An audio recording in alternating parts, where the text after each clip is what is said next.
retomamos ya de manera más directa, por así decirlo, más constante, la lectura del Evangelio de Mateo en las liturgias del día domingo, o en las vísperas, en este caso, que celebramos el día sábado, las mismas lecturas del día domingo.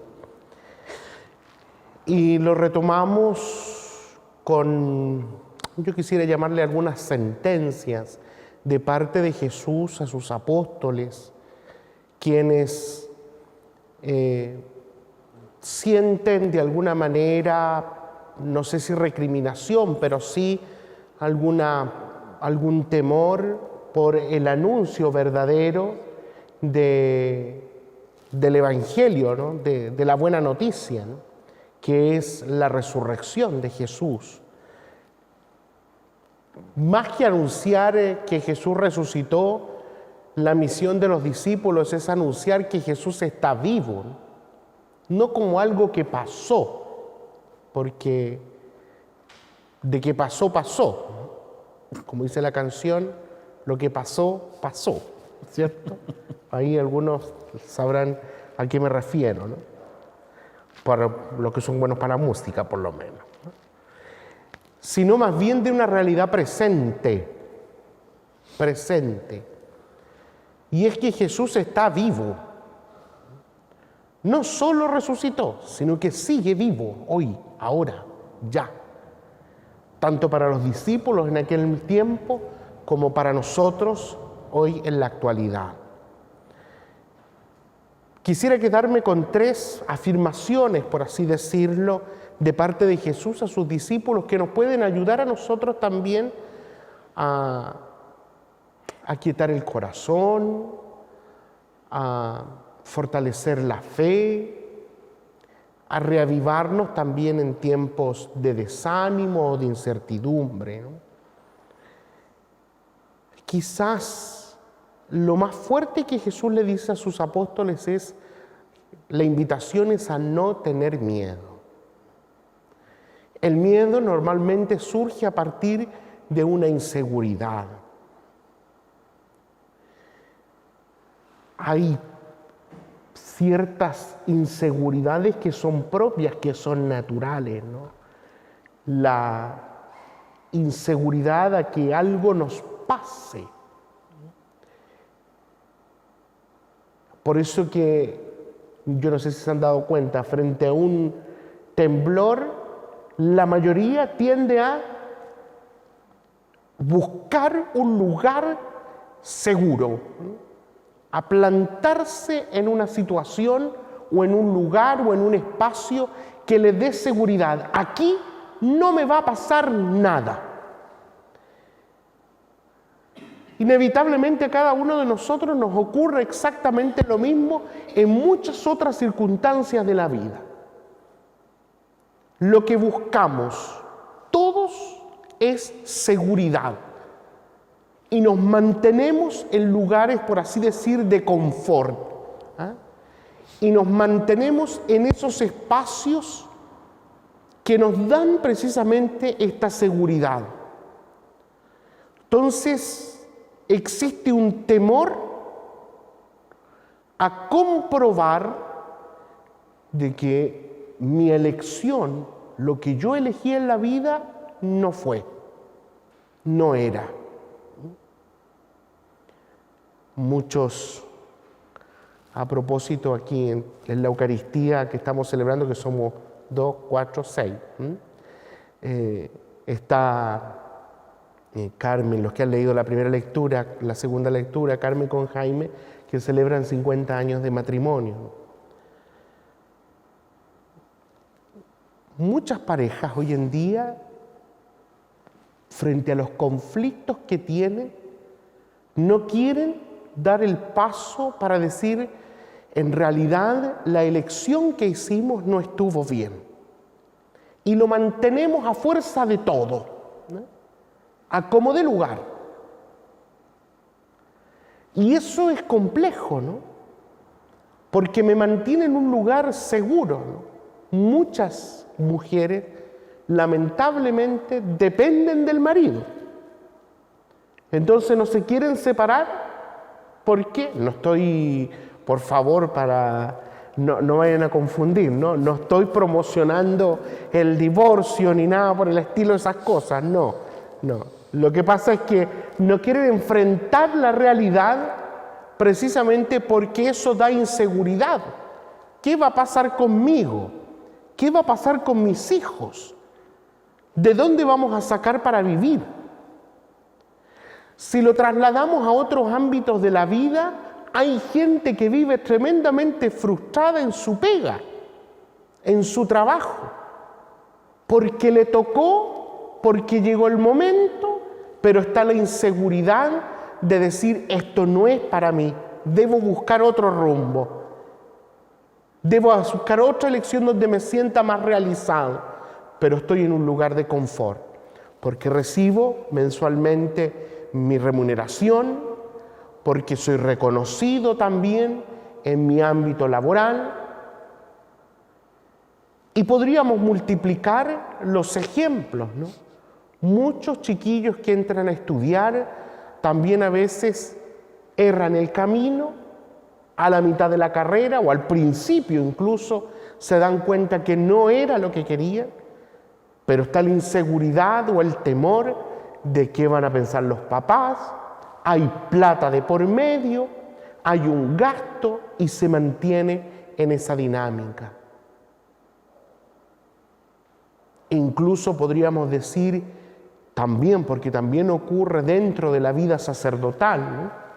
También ocurre, ¿no?, que más de alguno de los ministros en algún momento, alguna etapa de la vida se dio cuenta de que su ministerio no era, de que en realidad se equivocó el camino, y ahí vemos, a veces el ministerio se produce en un ámbito de seguridades también, y no se quiere enfrentar esa realidad o cuesta, y uno dilata o chutea la pelota, ¿cierto?, para tomar decisiones, y sufre la persona y sufre también el entorno. Y ahí es cuando, como decía el Papa Francisco, me recuerdo muy bien en su primera homilía el miércoles de ceniza, del miércoles santo, la misa crismal a los sacerdotes de Roma. Sacerdotes tristes. Y nos puede pasar también como sociedad que vivimos en algunas seguridades y nos quedamos ahí y no queremos arriesgarnos a más, o no queremos arriesgarnos a hacer un cambio profundo en nuestras políticas sociales también, porque hay algo que nos mantiene ahí en nuestro ambiente, en nuestro entorno de seguridad, porque nos da temor a enfrentarnos a la realidad. Pero como dice Jesús, tenemos un problema grave, porque tarde o temprano estas realidades son descubiertas, porque no hay nada oculto que no deba ser revelado. Es que no hay nada que se pueda mantener en el tiempo algo que es ficticio y que no es real. Todo, en algún momento determinado, explota la bomba. En algún momento, porque si no, el factor interior, por así decirlo, va desgastando a la persona y la va convirtiendo en una persona triste, amargada, enojona, sin deseo de querer caminar, sin deseo de querer hacer cosas nuevas, y marca el paso, y eso produce que al final de los días la vida se transforme en algo monótono, ¿cierto? Y terminamos siendo hombres y mujeres frustrados porque no hemos sido capaces de arriesgarnos y de salir de nuestras seguridades, ¿no? Quizás lo he pensado durante estos días a propósito de la pandemia, También lo he logrado verbalizar con algunos hermanos, personas. Si hay algo que nos ha dejado esta pandemia, y esto es para todos, es que todo aquello que pensábamos que teníamos, no lo tenemos. Podríamos tener recursos porque hemos comprado camas o hemos habilitado, ¿cierto?, para tirar a las chuñas, cosa que eso se podría haber hecho mucho antes. Resulta que ahora, en medio de la pandemia, aparecen los recursos para tener más camas y tener más ventiladores. ¿Por qué no se hizo antes, no? Siempre la salud pública estuvo ahí, ¿no? Como frenada. Siento que eso se podía haber hecho antes, y lo ha demostrado esta realidad hoy en día, ¿no? Esperamos que viniera una tormenta para soltar las plata y comprar, si había plata para comprarlas. No necesitábamos comprarlas de urgencia. Estaban esos recursos. Pero nos quedamos ahí. Y la pandemia lo que ha hecho ha sido mostrar una realidad que sabíamos, intuíamos, que las encuestas nos los decían, o porque lográbamos percibir que existían esas realidades, que era la realidad de los más vulnerables. Hoy en día tenemos rostros concretos de la pobreza en Chile.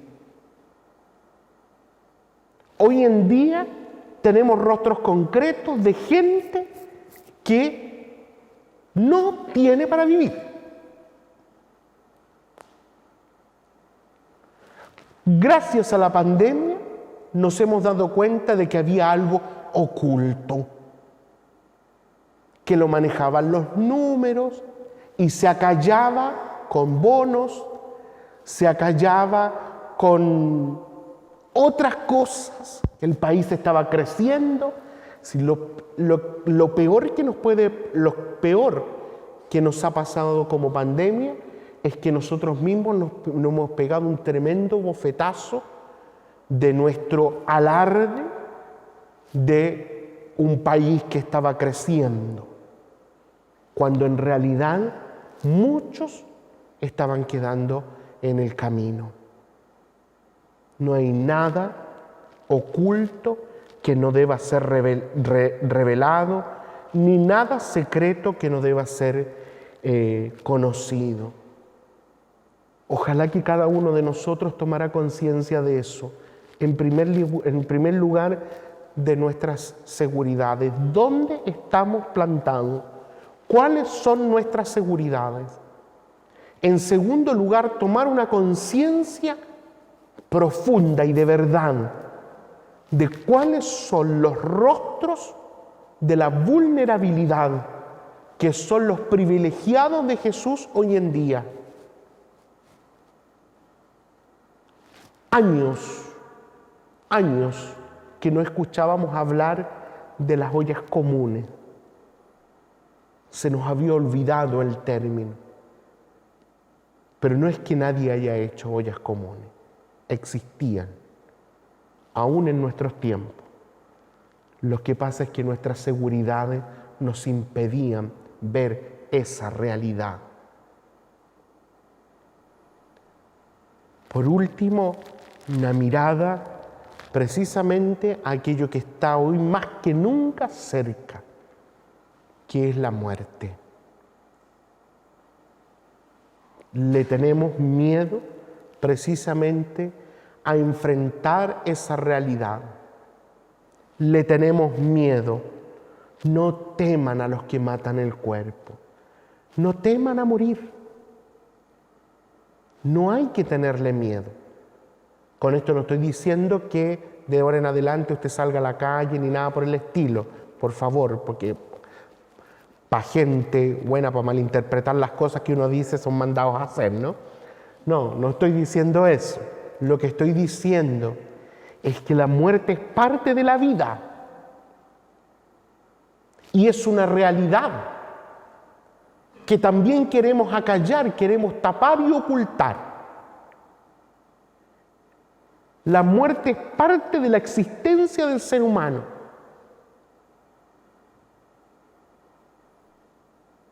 ¿Y sabe por qué le tenemos miedo a la muerte? Un punto que uno lo puede maquillar de muchas cosas, ¿no? Pero uno le tiene miedo a la muerte porque la muerte logra aterrizar al ser humano de todo aquel mundo de fantasía, ese mundo de Vilsipap que se armó en la cabeza. De lo que tiene, de lo que posee, de los elogios, de la grandeza, de cómo uno va surgiendo. Si usted lo mira así, muy sin sopesarlo, usted se dará cuenta, estudiar tanto para qué, para después morirse. Trabajar tanto para qué, para después para morirse.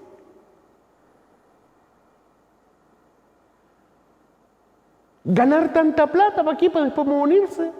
Absurdo, ¿no? Todo eso lo queremos acallar. Por eso que cuando la muerte está rondando, todos nos replegamos, nos asustamos, le tenemos temor a la única certeza que tiene el ser humano, que es morir. No hay ninguna más. Por eso que ese temor que ronda al ser humano le quita la libertad absoluta de la creación de Dios para hacer lo que tiene que hacer. ¿Y qué es lo que tiene que hacer? Repetirlo en pleno día, lo que hemos escuchado en la oscuridad. ¿Y qué hemos escuchado en la oscuridad? Aquello que el Señor nos va diciendo. ¿Y qué nos dice el Señor? ¿Qué nos dice hoy en día? Ánimo, fuerza, sé generoso, sé caritativo, sé respetuoso, sé comprometido, déjate de hacer líos por tonteras.